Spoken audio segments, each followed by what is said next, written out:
Tak for det, Mathias. Så går mødet for alvor i gang. Jeg hedder Rasmus Nørlem Sørensen, og jeg er chefanalytiker og sekretariatsleder i DEO, der laver EU-debat under alle mulige forskellige former. Jeg har fulgt nøje med i mange forskellige politiske sager, men altså især med klima, miljø, biodiversitet og senest altså her naturgenopretningsforordningen. Og jeg glæder mig meget til, at vi kan blive lidt klogere på, hvad der foregår i EU, hvor slagsmålene står, og måske også lidt klogere på, om EU-reglerne er det, der kommer til at redde, om ikke planeten, så i hvert fald noget af naturen og biodiversiteten i Danmark og Europa. Og vi lægger ud med dig, Erik Poulsen, valgt for Venstre til Europaparlamentet. Du har siddet hele 12 måneder, tror jeg, det er blevet til nu, så du har haft god tid til at få styr på alle sagerne og gøre din indflydelse gældende. Kan du ikke lige fortælle os, hvad der er de store debatter i det miljøudvalg, du sidder i? Hvad er det, I har gang i med regulering og debatter i parlamentet lige nu? Mange tak, og tak for invitationen til debatten her. Det er rigtigt, om få dage, der har jeg siddet der et år. Det er jo ikke ret meget.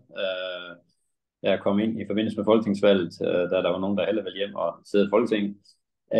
Men det, jeg er havnet nede midt i ved at være så heldig at få lov til at være i det vel største udvalg overhovedet i parlamentet, ENVI, som det hedder på EU's, det er hele debatten omkring den grønne omstilling. Der er utrolig mange sager, der går over vores spor, som er det, som vel dybest set i hele den her periode har været omdrejningspunktet for EU-arbejdet. Det er, hvordan vi håndterer den grønne omstilling. Det var jo ikke noget nyt. Det er jo noget, der har stået på i mange år med den grønne omstilling. Men det hele er jo blevet accelereret af blandt andet krigen i Ukraine, hvor at det jo virkelig har fået de sidste øjne op for, at det er vigtigt, at vi får produceret noget vedvarende energi. Det har også fået øjnene op for, måske for første gang i hvert fald i min levetid med EU, at det der med fødevaresikkerhed, som var en af grundene til, at man lavede EU, at det spiller også ind på debatten. Og hele den geopolitiske situation, for eksempel kritiske materialer, råmaterialer, man skal bruge til vedvarende energi, er det bare noget, vi skal overlade til kineserne at sidde på. Så hele den her naturgenopretningsdebat, den er central i hele den her Green Deal-periode, som vi er i. Green Deal, det er altså EU's sådan overordnede ramme for hele den grønne omstilling, som den nuværende kommission har knoklet med at sætte initiativer i gang under den der hat, der hedder Green Deal. Kan du prøve at fortælle os lidt om, jeg har hørt også fra dig, at naturgenopretningsforordningen, det lyder sådan rimelig fredeligt, men det er en vild, hvad skal man sige, eksplosiv sag i parlamentet. Hvad foregår der? Altså, som sagt kan jeg jo kun udtale mig på baggrund af 1 års erfaringer, men jeg kan jo høre på langt mere erfarne parlamentarikere, der har siddet der både 2 og 3 perioder, at det er en af de der 1, 2, 3 sager, som de kommer til at huske som værende de mest dramatiske. Og hvorfor den er dramatisk? Jamen, det tror jeg, der er flere årsager til. Et er, at man kommer ind og rører ved noget, der vedrører os alle, altså arealanvendelsen. Naturen er jo presset. Det tror jeg ikke, at der er ret mange, der er uenige i. Den er presset af ekstremt mange ting. Nu nævnte jeg vedvarende energi. Det kræver altså areal. Vores byer, de vokser. De tager også mere og mere areal ind. Alle de byer, jeg har kendt i min opvækst, de er alle sammen blevet større, fordi at man laver byggegrunde, og dermed tager noget af naturen i nærheden. Fødevareproduktionen, den fylder rigtig meget, men den fylder dog mindre, blandt andet i Danmark. Og samtidig så klimaforandringerne, det lægger også pres på vores natur og fødevareproduktion. Så alle de der balancer med arealanvendelser, det er noget, der virkelig vedrører os alle sammen, og hvad er det, vi skal bruge arealerne til? Skal vi lave motorveje? Skal vi lave golfbaner? Skal vi lave vedvarende energi? Skal vi lave fødevarer? Skal vi lave natur? Kan vi kombinere tingene og så videre? Så det er en meget, meget, meget central og meget indgribende lovgivning entaget og begynde at røre ved naturgenopretning. Og jeg kan jo lige sige, at den her naturgenopretningsplan og en række af EU's andre sådan, lovgivningspakker på området, de ligger kraftigt op til, at omkring 20% af hvert lands naturområder, både til lands og til vands, at de er egentlig beskyttede områder. Og i de opgørelser, jeg har set her for nylig, så ligger Danmark på omkring 2%. Så vi skal altså gange med 10 for at nærme os de nye krav, der kommer fra EU.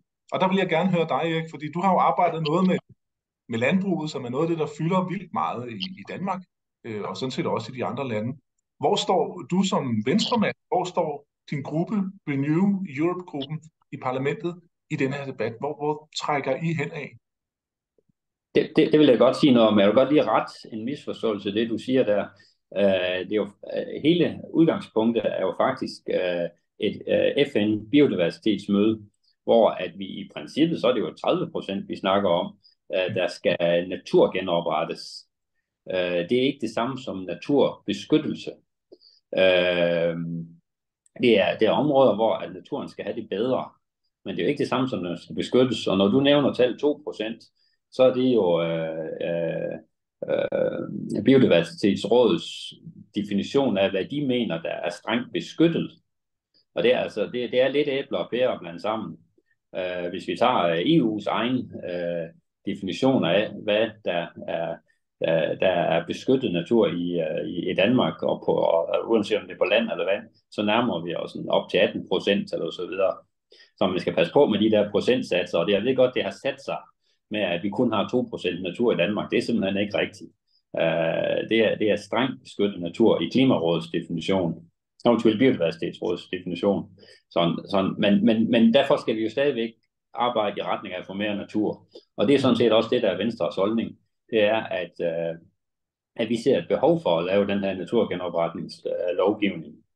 At vi skal sikre, at sommerfugle får flere levesteder. Vi skal sikre, at der er agerhøns i det åbne landskab. Så vi har sådan set hilst det velkommen, at der kommer naturgenopretningslovgivning. Vi har så undervejs været bekymret for, hvor hårdt man går til værks. Og det har været vores rolle i det, det er at forsøge at lande det balanceret. Og man kan, uden jeg skal tage regeringskasketten på, fordi det må de selv gøre i Danmark, så har den danske regering også haft lidt den samme tilgang, at det her det er fint, men vi skal for eksempel sikre, at vi har adgang til at opstille havvindmøller. Ja, så der er masser af dilemmaer, og jeg kan jo sige, at noget af det, der har været et stort drama omkring den her naturgenopretning, det er den store konservative gruppe, som plejer at spille med hen over midten, når der skal laves store initiativer eller lovpakker som her. De stillede sig meget på bagbenene, og derfor så blev det også, nu siger jeg Erik Poulsen, det lyder lidt flot, det var ikke dig, der tippede et flertal, men det var inde i Renew-gruppen, at der skulle findes nogle kompromiser for, at den gruppe kunne stemme for, og der kunne sikres et samlet flertal. Tak for det, Erik. I får lov at stille masser af spørgsmål til Erik, også om dansk landbrug og hvad man kan gøre her, og hvad det kan betyde med de her forskellige EU-regler på det område. Men lad os hoppe over til dig, Rikke Lauridsen. Du sidder jo også i parlamentet, ikke med en medlem af parlamentet kasket på, men du sidder og arbejder med sagerne. Hvordan ser det her naturgenopretning og hele EU's grønne politik ud fra Margrethe Augens kontor, hvor du arbejder? Det har været meget specielt at følge naturgenopretningslovsprocessen. Vi var jo, man kan sige, når man sidder i Europaparlamentet som SF'er, så taler man meget så ud fra perspektivet i den grønne gruppe. Vi er meget i den grønne gruppe, ser vi, men det er jo det samme som at sige SF. Vi sidder i en stærk gruppe, som heldigvis langt hen ad vejen er enige om langt det meste, hvilket er en kæmpe styrke for os. Naturgenopretningen anser vi jo som ekstremt nødvendig. Biodiversitetskrisen hænger uløseligt sammen med klimakrisen, og vores økosystemer og natur er ekstremt presset. Så det var jo meget, meget nødvendigt og meget, meget positivt, og kommissionens forslag var i udgangspunktet jo langt hen ad vejen fornuftigt. Vi vil jo gerne presse den videre. Der stod der var et 20% mål, vi havde et 30% mål, så som vi plejer at gøre, gik vi konstruktivt til arbejdet, og så skete der det her med EPP pludselig gik ind med en voldsom skræmmekampagne, hvor vores gode danske venstrefolk jo deltog aktivt i den med at sige, at hvis den her naturgenopretningslov kom igennem, så vil landbruget dø, og vi vil ikke have mad. Og vi ser det jo meget anderledes. Vi ser jo faktisk en situation, hvor hvis vi ikke begynder at tage biodiversitetskrisen alvorligt, så er vores fødevaresikkerhed i krise. Så vi var meget overrasket over den måde, det blev taget op, og man jo pludselig sad og diskuterede med en hel lovgivningspakke, som er en del af den grønne aftale, Green Deal. Kommissionen har ligesom lagt sig fast på, da politikerne har sat et mål, så må vi arbejde os derhen, det her skal til. Og så sagde hele den konservative gruppe og en hel del i Renew, slut, nu skulle det ikke ske, og vi gik jo kraftigt ind i arbejdet, og pludselig opdagede medierne også rundt omkring, blandt andet i Danmark, at det her var interessant. Så i virkeligheden ved jeg ikke, om lovgivning som sådan er mere vigtig end alle mulige andre lovgivninger, vi har arbejdet med, men fordi at højrefløjen pludselig kørte helt op i det spor, så blev det medieinteressant, og pludselig stod der to stridende parter frem for et samarbejde om at nå hen et sted, som er nødvendigt for vores fremtid. Jeg kan sagtens snakke videre, Rasmus. Men Jamen, det er jeg slet ikke i tvivl om. Jeg kunne godt tænke mig at høre lidt bredere om, hvad du tænker om det store spørgsmål på mødet her, nemlig om EU kan redde natur, biodiversitet og gerne også klimaet samtidig. Har EU gang i de rigtige processer, og er man i stand til at nå hen til nogle målsætninger og nogle redskaber osv., som faktisk virker? Altså, jeg ser i hvert fald ikke løsninger uden EU. Vi ser en dansk regering, der står fuldstændig stille. På EU-niveau er vi i en positiv retning. Var vi i en positiv retning? Der skete rigtig meget med Green Deal, og der blev sat nogle forholdsvis ambitiøse mål. Vi havde sat det mere ambitiøse, hvis vi bestemte. Og den her naturgenopretningslov var et skridt i den rigtige retning. Den er jo desværre blevet udvandet voldsomt, fordi der blev stillet så afsindig mange ændringsforslag, der udvandede. Blandt andet, at landbruget blev fritaget igen. Vi skal jo fortsat betale forurenere, både i EU og i Danmark, frem for faktisk at kræve, at de er med i løsningen af vores biodiversitets- og klimakrise. Og ja, EU er klart en del af løsningen. Man kan sige, at planeten skal nok klare sig, men det er jo vores menneskeheds overlevelse på den, der står på spil. Det er vores børns fremtid. Hvis vi ikke retter op på, at bierne er ved at dø, og at jorden er ved at blive udpint i så høj grad, at vi ikke kan blive ved med at dyrke på den. Sprøjteforbruget stiger simpelthen, fordi vi udpiner jorden i så høj grad. Det går den forkerte vej. Vi nedbringer på ingen måde CO2-udledningerne. Vi udleder mere løbende, og det er jo grotesk i en situation, hvor vi kan se, at vores fremtid er på spil. Desværre, dem, der udleder mindst, bliver hårdest ramt i verden. Det er jo en ulige verden, vi lever i. Det bør vi gøre noget ved, og egentlig er der taget ret mange skridt på europæisk niveau,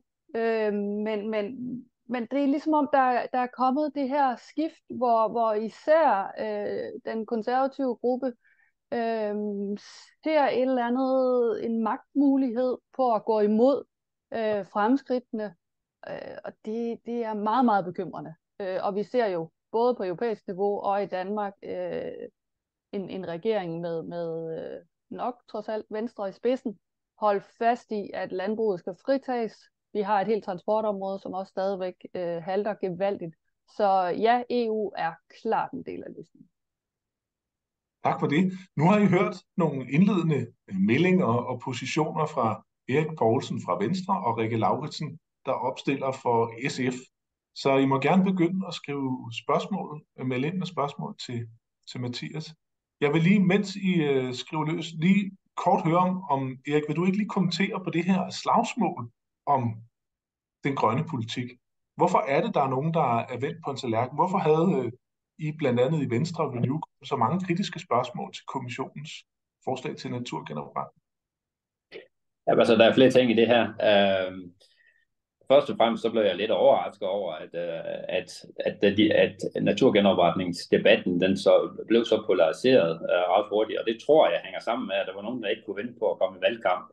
Det var i høj grad EPP, der skiftede holdning på et tidspunkt, der gik og stort set forlod forhandlingerne, og ikke ville være med.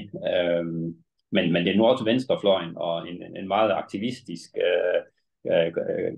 vicekommissær i kommissionen, Frans Timmermans, som nu er hjemme og fører valgkamp i Holland. Det var han altså godt i gang med i EU-systemet også. Så der er ingen tvivl om, at det har spillet ind, så at sige, rent rå politisk kampagne for begge sider.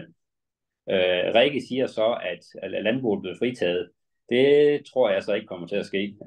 Det her handler i høj grad omkring, at naturgenopretning selvfølgelig vil få nogle konsekvenser for landbruget. Og en af grundene til, at vi var kritiske, det er rigtigt, det var vi over for det forslag, der kom fra kommissionen, det var, at der simpelthen ikke var lavet konsekvensberegninger for, hvad det ville komme til at koste for fødevareproduktionen, at man lavede den her naturgenopretningslovgivning. Og det er jo så at sige den faglige tilgang til den lovgivning. Det var, at det simpelthen var noget magtværk, det der kom i første omgang fra kommissionen. Og derfor var det rigtigt, vi var kritiske over for det. Men det er jo ikke det samme, som vi ikke ønskede en lovgivning. Vi kunne bare ikke bruge det forslag, der kom. Og derfor er jeg glad for, at vi i mindretal i Renew var med til at trække et flertal igennem, som vi rent faktisk fik en lovgivning. Vel at mærke på en afbalanceret måde. Tak for det. Nu kan jeg se, at vi har et par spørgsmål inden, Mathias. Må jeg måske hurtigt kommentere på det her, Rasmus? Hvis det er helt kort, så gør egentlig det, så tager vi spørgsmål lige efter. Ja, man skal bare passe på med det der med at sige, at der er nogen, der har en faglig indsigt, og andre ikke har. Vores vurdering var, at der var klar konsekvensvurdering, og at det var nødvendige tiltag, kommissionen kom med. Så der er både politiske og måske også faglige uenigheder, der gemmer sig i alt det her. Mathias, lad os høre, hvad folk har at spørge om. Vi kan godt tage et par stykker. Ja, først har vi en kommentar fra Hans Henrik Christensen. Værsgo, Hans.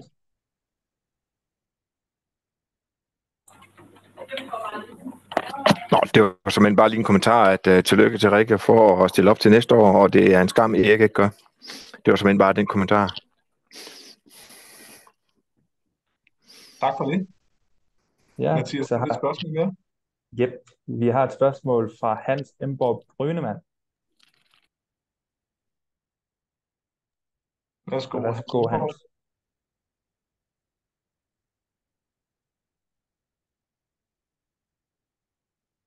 Tak. Jeg leverede mit spørgsmål skriftligt, så jeg tænkte ikke, jeg skulle på computeren her, men fint nok. Mit spørgsmål er, hvordan er samarbejdet mellem den danske landbrugslobby og Venstre i EU-sammenhæng? Det synes jeg er et godt spørgsmål. Lad os tage det op sådan lidt bredt og sige, hvordan samarbejder I med og oplever lobbyisme fra de erhverv herunder landbruget, som bliver ramt af nye regler fra EU. Vil du starte, Erik? Det vil jeg gerne. Jamen altså, der er jo 48.000 mennesker, der har deres heltidsbeskæftigelse med at udøve lobbyvirksomhed over for EU-systemet. Og det gør landbruget også. Det gør alle mulige NGO'er også. Når vi får en lovgivning som det her, jamen så holder vi jo møder med utrolig mange lobbyister. Det er Landbrug og Fødevare, men det er også Økologisk Landsforening, det er Dyrenes Beskyttelse, det er jæger, det er forbrugerorganisationer af forskellige arter, det er naturorganisationer. Vi snakker med rigtig, rigtig mange mennesker. Der er rigtig, rigtig mange mennesker, der rækker ud til os. Det kan være Dansk Skovforening, det kan være NOAH og Greenpeace osv., og vi snakker med dem alle sammen. Og det giver os forskellige input, og så uden at vi skal fordybe os i den her diskussion omkring, hvad der er fagligt og hvad der er politisk, jamen så er vores opgave jo at skelne imellem, hvad der nærmer sig fakta, og hvad der mere bare er holdninger. Og vi bliver præsenteret på begge dele. Og hvem lytter du mest til? Altså Venstre har jo historisk og også helt reelt en forbindelse til landbruget i Danmark. Er det dem, du spørger først, når der er sådan noget på banen her? Nej. vi lytter først og fremmest til vores egne holdninger. Men altså, det er jo lidt, hvem der kommer til os. Der kan også være nogen, som vi rækker ud til og spørger, hvis vi ved, at det er en interesseorganisation, der har en specifik viden på det område. Men det er jo ikke sådan, at Landbrug og Fødevare, de sidder og dikterer, hvad vi mener. Hvis det er det, man tænker på, det synes jeg, der ligger lidt implicit i spørgsmålet. Det var bare for jeg tror, hvis I spørger Landbrug og Fødevare, så jeg tror ikke, de er særlig glade for, det vil jeg gætte på, men det må de jo selv sige. Jeg er ikke sikker på, at de, i hvert fald hvad jeg kunne læse, de har meldt ud omkring det her, så er de jo ikke super begejstrede for det. Men derfor tror jeg, at vi kommer til at stemme for det endelige trilogresultat, der hvor vi er i processen nu. Så det er jo ikke noget, Landbrug og Fødevare har nogen som helst indflydelse på. Rikke, hvad er din oplevelse af den lobbyisme, der foregår på hele det grønne område? Jamen, der foregår rigtig voldsom lobbyisme. Det gør der jo nationalt, og det gør der på europæisk plan. Man kan mærke forskel på dem, der har mange penge, og dem, der ikke har. Det er der ingen tvivl om. Det er at køre mere professionelt, og de har flere folk ansat, de kan køre kampagner, dem, der har mange penge. Så det betyder noget, og det spiller en rolle. Jeg synes ikke, som sådan lobbyisme behøver at være et problem, fordi det er jo de politiske holdninger, der i sidste ende burde gøre forskellen. Vi ser indimellem lovgivning, hvor vi oplever nogen tage lobbyismen meget til sig og gå meget industriens ærne, men det er jo politiske spørgsmål, der i sidste ende afgør det. Og igen, så er der mange fagligheder, men der er altså ikke nogen, der er mere rigtige end andre. Det er et politisk spørgsmål, hvad man vælger. Så man skal altså igen passe på med at sige, at det er en forkert faglighed, hvis man er uenig politisk. Er der en eller anden form for, til jer begge to, er der en eller anden form for dansk lobbyisme på, at her er nogle særlige danske interesser, som I føler, at I begge to måske, og også bredere i det politiske spektrum, skal løfte, når der er forhandlinger i parlamentet? Rikke? Der er jo ikke noget, man skal løfte. Det er jo et politisk spørgsmål, hvad man vælger at løfte. Men det er klart, når der er politiske interesser i spil, så betyder det meget. Vi har et eksempel lige nu med noget indpakningslovgivning, hvor vi bliver lobbyeret stærkt omkring, hvorvidt noget skal kunne genbruges og ikke skal. Og igen, der forholder vi os til det, der ligger af videnskabelig viden, og prøver så vidt muligt at tage folks interesser ind, men vi tager altså ikke nødvendigvis danske interesser ind, hvis vi ikke er enige, og det er der jo indimellem, vi ikke er. Hvad tænker du, Erik? I har jo også en dansk ambassade med embedsmænd og så videre, og de er selvfølgelig på sin vis regeringens hjælpere og ansatte, men er der noget, du oplever som danske interesser? Jeg tror, jeg er meget fra sag til sag. Jeg kan prøve at hoppe over til noget helt andet. Jeg sidder også i det lille udvalg Econ, der sådan arbejder med den finansielle sektor og den slags. Og der tror jeg, at vi har været enige om blandt de danske MEP'er, at vi har været nødt til at forsvare nogle danske interesser omkring realkredit, fordi realkredit det er stort set noget, vi kun har i Danmark. Så på det område har der været en fælles interesse for at arbejde. Når vi snakker naturgenopretning, så har jeg ikke oplevet, at der har været nogle særlige danske interesser, som vi skulle være opmærksom på. Man kan jo sige, at i Europaparlamentet, ligesom uanset om man sidder i Folketinget eller byrådet, så er der nogen, der bliver beskyldt for sognerådspolitik. Og det bliver jeg helt ærligt sige, det tror jeg da også, at vi med rette kan blive beskyldt for blandt de danske MEP'er, fordi at vi kommer fra Danmark, vi repræsenterer danskerne. Så selvfølgelig er vi opmærksom på, om der er nogle danske værdier og synspunkter, vi skal fremme. Men når vi snakker naturgenopretning, så er vi faktisk også sat i parlamentet til at tage hensyn til hele Europa. Og jeg har for eksempel været meget opmærksom på, at naturgenopretningslovgivningen, den vil i hvert fald det første forslag, der kom, reelt bremse byudviklingen i store dele af Sverige og Finland, fordi at deres byer ligger altså inde i nogle store skove. Og hvis de ikke måtte fælde nogle træer for at udvide deres byer, jamen så måtte de stoppe byudviklingen. Og jeg personligt, så bor jeg på landet omgivet af naturen og elsker at være i naturen, så Hvis jeg bare skulle have min personlige holdning, så synes jeg, at man skulle stoppe byudviklingen rundt omkring. Men jeg kan jo godt forstå, at der er nogen, der gerne vil udvikle deres byer. Så derfor tog jeg faktisk indsyn til svenske og finske interesser der også. Men lige det her område, der synes jeg ikke, man kan sige, at naturgenopretningen, den er noget særligt dansk. Det er ikke så delt på nationer, mere på ideologier måske. Mathias, vi har lidt flere spørgsmål. Ja, vi har et spørgsmål fra Jens FR. Værsgo, Jens. Så, nu er jeg unmute. Jeg ved ikke lige med billedet. Skal vi se. Vi kan høre dig. Ja, men det er fordi, at det var det der med i begyndelsen med procenter og sådan noget. Der er noget, jeg ved noget, der hedder paragraf 3 arealer, og noget, der hedder Natura 2000 arealer. Jeg ved ikke, om de begge to er EU-procentarealer, om de tæller med. Det er sådan det første spørgsmål. Og så det andet, det er bagefter et område, som så ligesom er markeret. Nu er det her paragraf 3 eng eller skov eller huse og natur 2000 et eller andet areal. Hvis det ikke bliver passet, kan det så falde ud af udpegningen?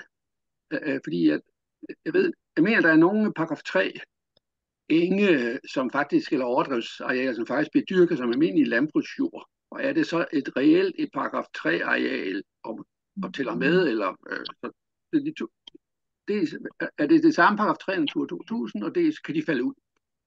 Jamen, det er jo gode, konkrete spørgsmål. Hvad er det egentlig, der står i den her lovgivning? Hvad betyder det rent faktisk ude i landskabet, når vi laver regler? Kan man håndhæve dem? Virker det? Er det rimeligt, den effekt, vi får af beslutningerne? Erik, vil du lægge ud? Ja, jeg kan godt prøve at forklare det lidt. Natur 2000 områder, det er EU-beskyttet områder, og de er helt klart en del af naturgenopretningslovgivningen, fordi at det resultat, der ligger på bordet nu, det er det såkaldte trilogresultat imellem parlamentet og ministerrådet og kommissionen. Den siger, at naturgenopretningen tager udgangspunkt i Natur 2000 arealer, og jeg kan ikke huske, hvor mange procent det er, de udgør i Danmark, men det er sådan en pæn del. Og det er med udgangspunkt i de arealer, man starter den her naturgenopretning. Paragraf 3, det er jeg simpelthen ikke sikker på, hvor koblingen over til EU er i det.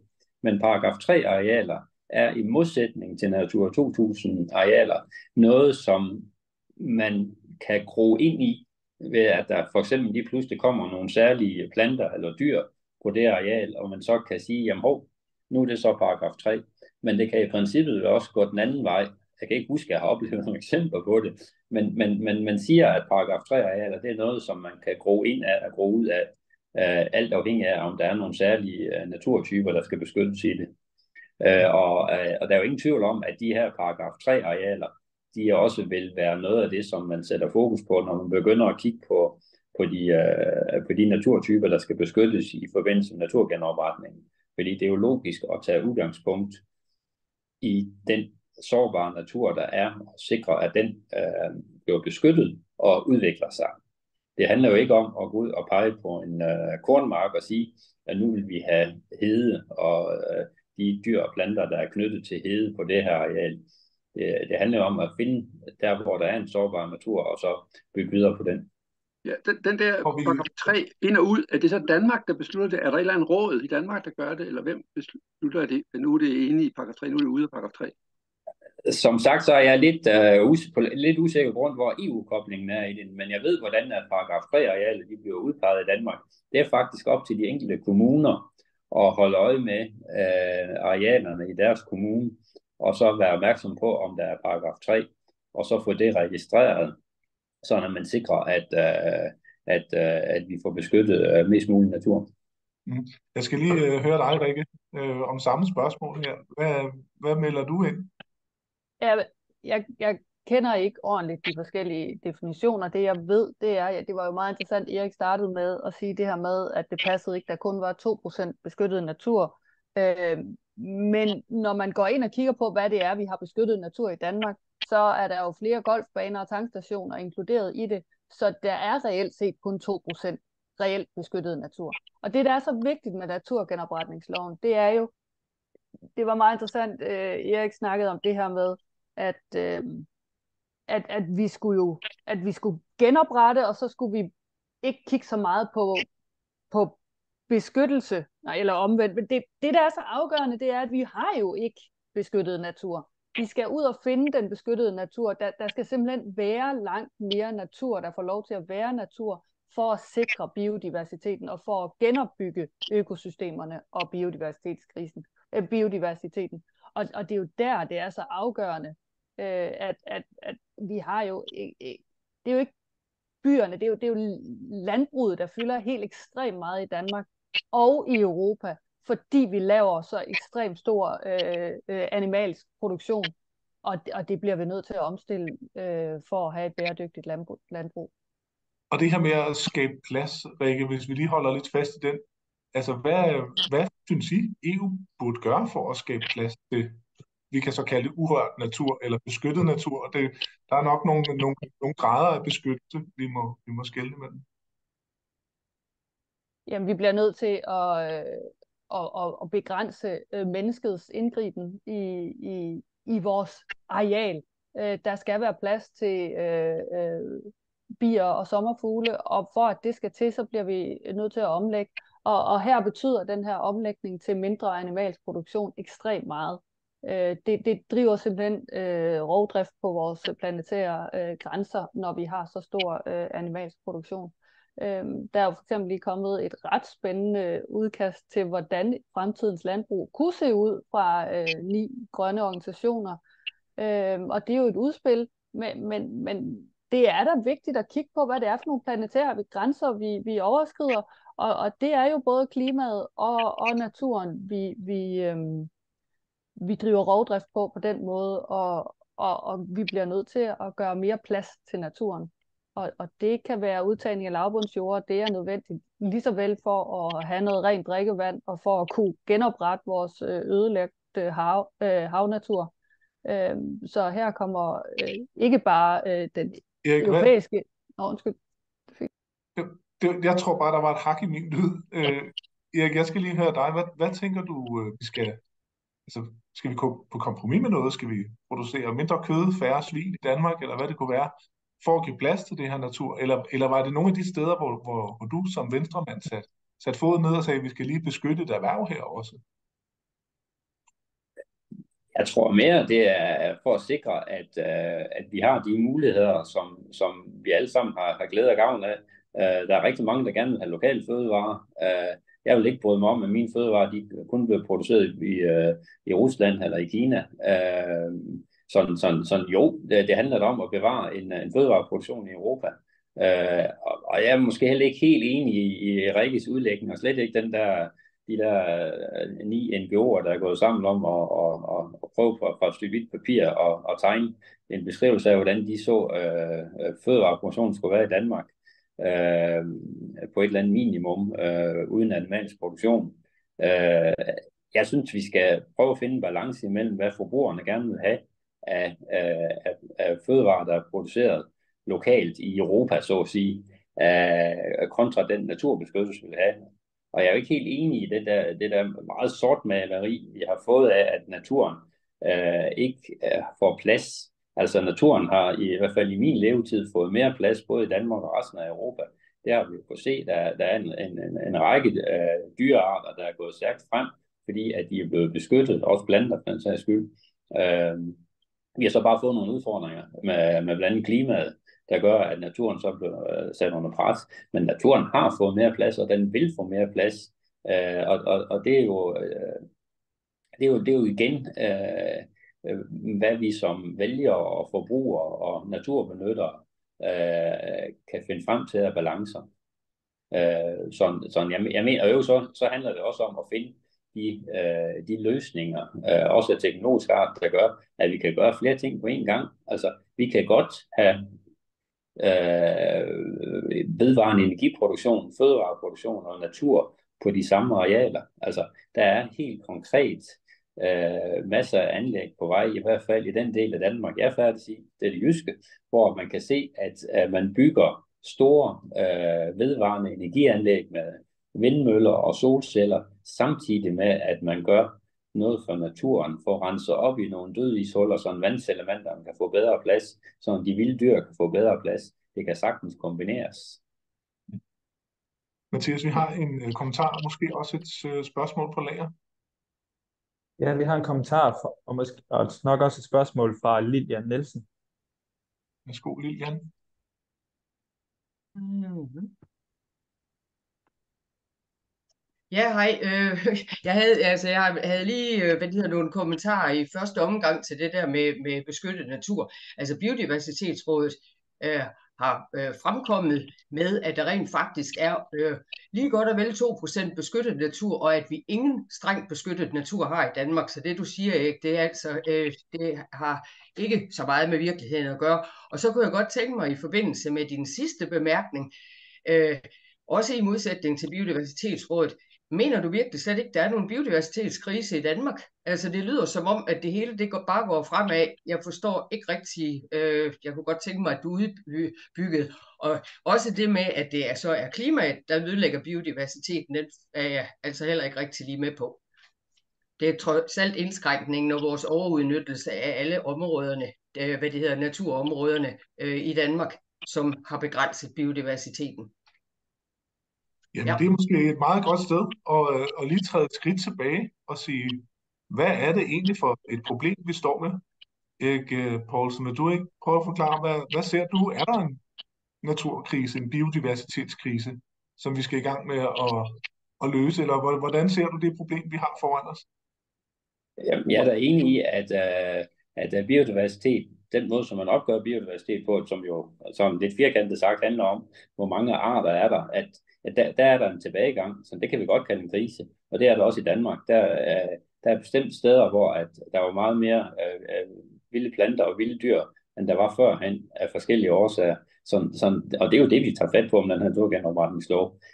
Biodiversitetsrådets opgørelse, den vil jeg ikke begynde, jeg vil bare opfordre folk til at selv gå ind og finde de tal, og se, hvad de skriver om, hvad der er strengt beskyttet, og hvad der ikke er beskyttet, og så samtidig gå ind og se på, hvordan EU opgør, hvor meget beskyttet natur der er.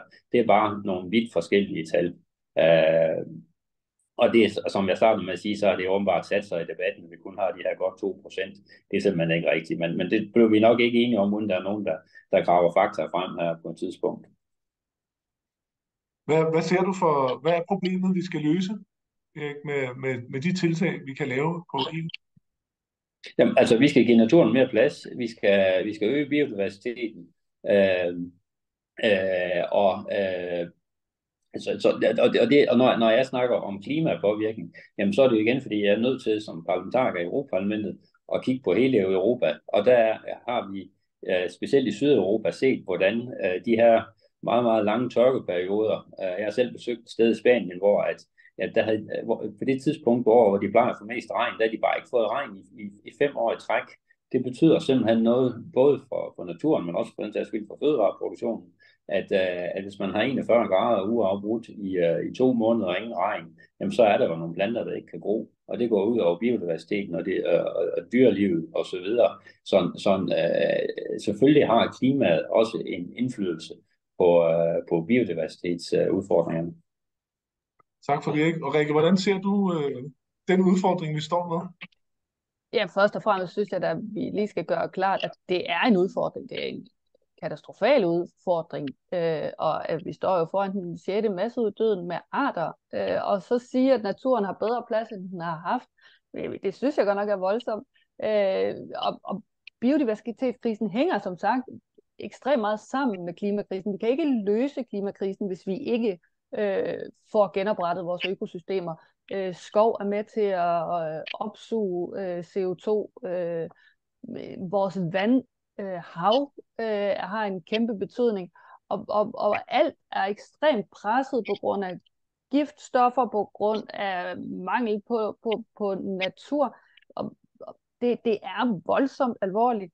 Og i forhold til landbruget, som Erik var inde på, det her med, at vi vil gerne have lokale fødevarer. Ja, præcis. Men det vi laver nu, blandt andet i Danmark, det er jo kæmpe store grisefabrikker, der netop eksporterer til Kina. Problemet er jo ikke, at vi importerer fra Kina. Problemet er, at vi eksporterer ekstreme mængder af grisekød til et kinesisk marked på en ekstremt ubæredygtig måde, hvor vi importerer enorme mængder soja fra regnskoven, som er med til igen at ødelægge vores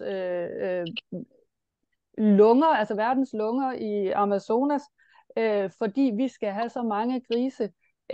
Det er en skæv balance, det er en skæv måde at bruge naturens ressourcer på, og det bliver vi nødt til at gå op med, og der er tekniske løsninger ikke nok på nogen som helst måde, vi bliver nødt til at omstille. Rikke, kan du ikke lige give os et billede af sådan din top 3 over der, hvor EU har fat i det helt forkerte, altså på vej den forkerte vej? Altså hvor går det galt politisk med at håndtere for eksempel det, du nævner med giftstoffer eller pesticider, eller naturplanen, eller hvad du har af særlige sager, man bliver nødt til at kæmpe for i parlamentet, hvis man spørger dig? Jamen altså, det der går galt, det er, at vi har et flertal af højreorienterede politikere, der ikke anser klima- og biodiversitetskrisen som nogle af de største kriser, vi står overfor. Det er der skal handles, og vi skal omlægge, for eksempel landbrugsstøtten skal jo omlægges, så den hjælper landbruget til at omstille. Vi skal have naturgenopretningsloven. Lige nu håber vi bare på, at kommissionens forslag kunne gå igennem, for det var faktisk fornuftigt. Tidligere har det jo været sådan, at man i parlamentet var progressivt og ændrede et kommissionsforslag til at blive bedre. Det gør man ikke.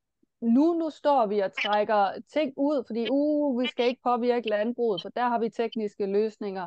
Og der er også noget med, at vi træindustrien i de nordiske lande, den skal selvfølgelig fungere, men det blev netop til det der trusselsbillede, at så kan man ikke have byer, fordi så kan man ikke få lov til at have træhugst. Det var ikke der, vi var. Det var ikke de problemer, vi er ude i. Vi står over for en global krise. Så der skal handles på naturen og på klimaet. Vi er i gang med at kigge på begrænsning af sprøjtegifte, for de er også steget. Og det er jo med til at ødelægge vores drikkevandsboringer. Der er pesticidrester i 50% af de danske drikkevandsboringer.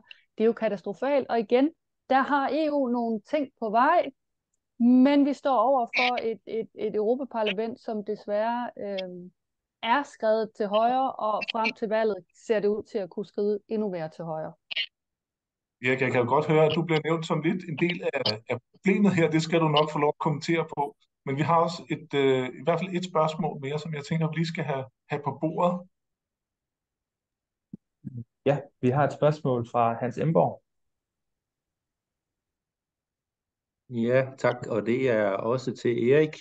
Jeg beklager, at måske den lidt komplicerede syntaks til gengæld har det karakter af et ja-nej-spørgsmål. Kan Venstre gå ind for at arbejde politisk for at producere vegetabilske fødevarer til flere mennesker på mindre plads, og derved give mere plads til natur, end den nuværende animalske produktion, som jo bruger langt mere plads til at producere mad til færre mennesker? Tak. Ja, det var da et godt ja-nej-spørgsmål. Vil du ikke lige svare på, hvor I står i de her kampe i parlamentet? Er I på den rigtige side af historien, om man så må sige? Og er I parate til at opgive noget kødproduktionen for at nå nogle af de her mål for natur og klima? Hvis jeg skal svare på Hans' spørgsmål med ja eller nej, så er der jo ingen tvivl om, at det er et klokkeklart ja. Altså, selvfølgelig går vi ind for, at man laver mere plantebaseret produktion, hvis forbrugeren vil have det. Og der er der masser af initiativer på vej, blandt både landmænd og forbrugere og myndigheder over hele Europa, for at øge den plantebaserede kost, eller vegetariske, som det blev sagt. Altså, hvis det er det, man gerne vil have, så synes jeg, at det er aldeles glimrende. Det er jo ikke fordi, at vi er nogen, der har gjort kød til en religion, og helt hverken for eller imod. Det er, og på mange måder, så vil det at dyrke plantebaseret kost, det vil da også være fint, men der skal jo være plads til det, og vi skal have teknikkerne til det. Og der synes jeg jo faktisk, at EU er i den grad i en, jeg skal kalde det en grøn førertrøje, Altså, vi har i gang i masser af lovgivning, som mindsker pesticidforbruget. Det sidder vi og forhandler lige i øjeblikket. Jeg kan på stående fod simpelthen ikke huske tallene for de andre lande, men jeg ved da i hvert fald, at pesticidforbruget er faldet markant i Danmark, og også vil gøre det de kommende år. Nu kommer der mere lovgivning, der gør det endnu mere. Vi har en meget, meget vigtig lovgivning på vej med nye forædlingsteknikker på planter, der gør, at vi kan mindske pesticidforbruget med minimum 50% på for eksempel kartoffelavlen, hvis at vi får det igennem det, der hedder NGT-lovgivning. Så EU gør utrolig meget. Vi har i gang med en lovgivning omkring en mere frugtbar jord, altså hvordan vi sikrer den cirkulære omstilling af jorden, sådan at den ikke bliver mere og mere udpint.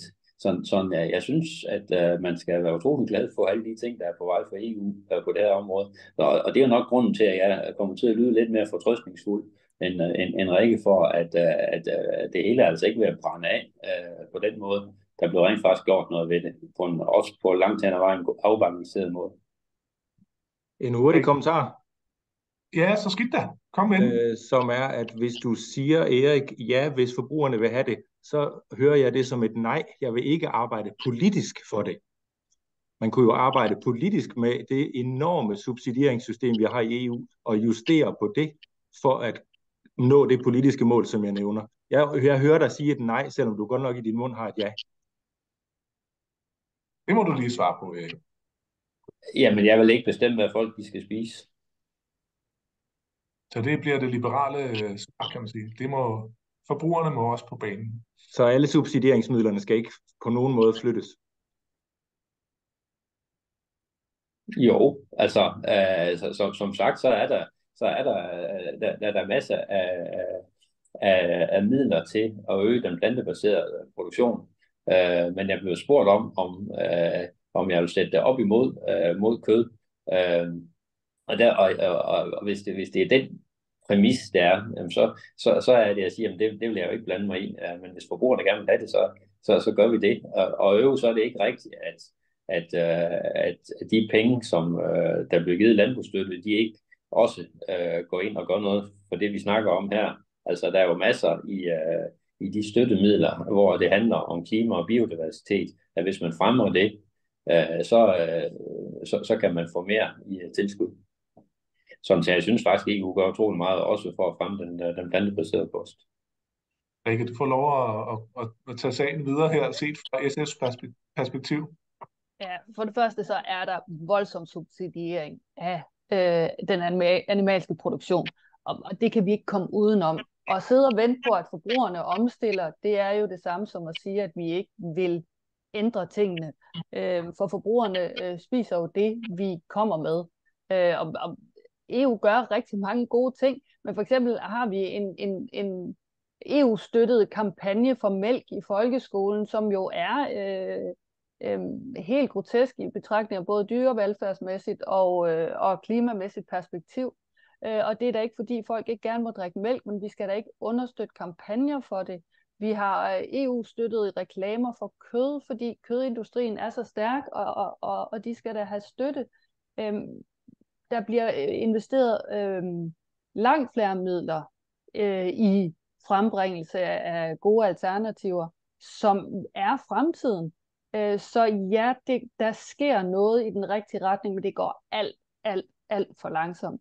Og forbrugerne er på vej. Altså vi ser jo forbrugerne skifte både mod økologi og imod mere plantebaseret mad. Men det er ikke nemt. Og vi har en statsminister i Danmark, der siger, at det er en menneskeretter for spaghetti og kødsovs, hvis man er en enlig mor, hvor man kunne så meget andet, men det kræver jo, at vi understøtter det, at der er alternativerne, at der bliver understøttet de gode plantebaserede retter, og det kan vi gøre i de offentlige køkkener, det kan vi gøre på alle mulige områder, men det gør vi altså ikke. At sidde med hænderne i skødet og sige, lad os nu lige se, hvad forbrugerne vil, det er altså at give op over for vores børns fremtid. Det er en god debat, vi har gang i her, om det er forbrugere eller top-down staten, der skal på banen. Men Tobias, har vi flere spørgsmål? For vi har lige 8 minutter tilbage. Hvis vi skal nå et spørgsmål eller 2 mere, så er det nu. Vi har et par kommentarer fra Lilian Nielsen, hvis hun har lyst til at byde ind igen. Optål en kommentar fra Lilian. Værsgo. Jeg kunne godt tænke mig lige at tage fat i dig igen, Erik, fordi du snakkede om, at det var ligesom, at i Sydeuropa, der så man problemerne størst, og herhjemme, der går det egentlig ret godt. Altså, så vidt jeg ved, så er Danmark det land i Europa med mest opdyrket areal på over, landbrugsareal på over 60%. Det finder man vist ikke andre steder, ikke engang i Holland. Noget andet, der er mit konkret spørgsmål, det går på, når man nu fra EU's side siger, at man skal have 20% genopretning i de enkelte, eller i hvert land, er det så sådan, at man forpligter sig på i hvert land at gøre det, eller kan man sende det videre og sige, jamen, som vi gør med meget andet, vores klima, jamen, det er billigere at gøre det et andet sted, så hvorfor skulle vi ødelægge det danske landbrug, eller hvad vi nu ellers har? Kan vi så bare handle os frem til at forpligte os til mindre i Danmark, og bare smøre det ud andre steder i Europa? Jamen, hvis det er jo det er billigere et eller andet sted. Det er gode spørgsmål, i hvor høj grad de her beslutninger og konkrete procenter binder de enkelte lande til handling. Det er sådan set relevant nok. Jeg ved ikke, om I vil svare på det først, Erik, og måske Rikke lige efter. Erik, jeg har slået lyden fra, fordi du lavede lidt sjove bip under Rikkes oplæg. Sådan. Godt, undskyld. Der var sådan set flere kommentarer til mig i det der, så jeg tænker, at jeg heller lige må svare på det, mens jeg husker det. Når jeg nævner Sydeuropa, så er det fordi, det er dernede, vi har set nogle meget konkrete påvirkning af fødevareproduktion. Det gør vi også i Danmark. Altså, vi kommer også til at dyrke nogle helt andre planter de kommende år. Vi vil også mærke klimaforandringer i Danmark, så det er ikke kun et sydeuropæisk problem. Ja, vi har en stor landbrugsproduktion i Danmark. Det fylder rigtig meget i forhold til mange andre lande. Men nu har vi jo ikke nogen bjergkæder eller nogle store floddeltaer som sådan, der giver en masse ikke landbrugsarealer i Danmark. Vi ligger tilfældigvis med den geografi, vi nu har, et sted, hvor man kan have en høj fødevareproduktion. Ikke desto mindre, så er landbrugsareal i Danmark jo faldende. Altså, vi er under 60% i dag, at vi har været længere op inden for få år, og vi kommer endnu længere ned. Altså, når man udtager 100.000 hektar til vådområder, så tager man 100.000 væk fra der, hvor vi før har lavet fødevarer, så det går den anden vej. Men jeg hører altså ikke til dem, der har det sådan, at fordi at man i Østrig har, lad os sige, 23% landbrugsareal, så skal vi også have 23%. Det er nu engang geografi, at vi har et større areal. Og så er jeg lige ved at glemme spørgsmålet, der egentlig var gemt i det her. Hvad var det, Rasmus? Om det var egentlig det, om vi hvert land er forpligtet på at leve op til minimum 20%, fordi nu siger du, at det ikke, du misforstod det, hvis det var det, jeg mente, at hvis et andet land har 23, så skal vi også have sådan et. Men det er, kan man gå under, hvis det er, man ikke bryder sig om at aflevere 20% til naturen? Den aftale, der er lavet på biodiversitetsmødet i november 2022 i Montreal, det er, at Europa skal levere på sigt op til 30%. I første omgang går man efter 20%, og det er Europa som sådan. Det er ikke sådan, at det skal være på det enkelte land, men det er jo en interessant problematik, du rejser, fordi kan vi sige i Danmark, at vi vil ikke gøre det, det må franskmændene tage sig af. Det tror jeg ikke, vi kan overtale franskmændene til. Men det er ikke sådan, at der står i naturgenopretningen, at det skal fordeles fuldstændig lige, når man laver det regnestykke. Det er i hvert fald ikke sådan, som jeg affatter det. Men jeg kan ikke svare 100% på det. Men det har på intet tidspunkt været sådan, at der er så at sige nogle lande, der skal levere mere end andre i kraft af, at de har en særlig geografi, ligesom Danmark har på det her område. Vi bliver ikke hårdere ramt som sådan. Rikke, værsgo. Ja, det er jo netop enormt vigtigt, at landene bliver holdt op på at skulle tage deres andel Og jeg vil lige sige, at i Danmark, der laver vi faktisk ikke så høj grad fødevarer. Vi laver foder til dyr. Vi kunne jo netop omstille til faktisk at lave fødevarer, og på den måde have et langt mere bæredygtigt fødevaresystem, der belastede vores land langt mindre. Og det her med, at vi skal være så opdyrket, det er ikke en naturgiven ting. Og vi bliver nødt til at lave det om, hvis vi skal overholde igen. Men er der ikke en vis ræson i, altså, at når jeg har set på opgørelsen, så har Danmark mere dyrkningsegnet jord end Sverige, selvom Sverige er kæmpestort, mange gange større end Danmark. Er der så ikke en logik i, at der er mere landbrug i Danmark, for eksempel? Det er klart, at vi kan ikke have så mange træer, som Sverige har, så derfor har de en stor træproduktion. Vi har så en anden produktion, det kan være fødevareproduktion, men så skal det også være fødevareproduktion, og ikke foderproduktion, som det er nu, fordi det er ubæredygtigt. Og det løser vi ikke med nye, de her NGT'er, som håbet er, at så kan vi skære en lille smule ned på vores pesticider, og måske nogle lidt mere tørkeresistente planter, og det er ikke tekniske fix, der gør det. Det er en ansvarlig politik.